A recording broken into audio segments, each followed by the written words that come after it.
There is a very important story that was published in Indian Express, and I wanted to get that to your notice, and that is why this report. Now, according to Indian Express, 66% of India's population is exposed to extreme flood events. Only 33% are protected or are covered by early warning systems. Early warning system, EWS, means, actually, I'll give you a definition of what early warning system is.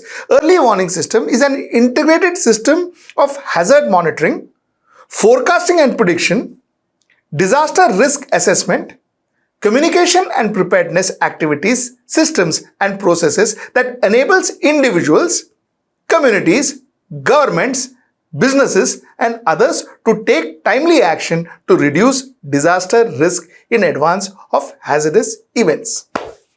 This is what an EWS, which is very simple. It's a monitoring system. It's a prediction and forecasting system. It is a communication system that will warn people about an advent of an event, a disastrous, hazardous event. So people are warned, businesses are warned, communities are warned, and they take necessary precaution. That is what the system is all about. Now, EWS, there is a separate system of EWS for cyclone, there is a separate system of EWS floods, so on and so forth. Now, for instance, like I told you, 66% of individuals in India are exposed to extreme flood events. Only 33% of exposed individuals are covered by early warning systems, like I told you. In comparison to this, the cyclone EWS in the country is much more robust, with 100% people who live in cyclone vulnerable areas. They are covered by the EWS. Now, the people living in cyclone-prone areas, 25% of the population of this country, and they are covered by EWS, but floods are not. Now, 14 out of 32 states in India are exposed to floods. The point that I'm trying to make through this report is that, listen, while we can blame it on the environment, we can blame it on gods, we can blame it on whatever for the flood situation that we are seeing, we also have to blame it on us, our administration and our government too.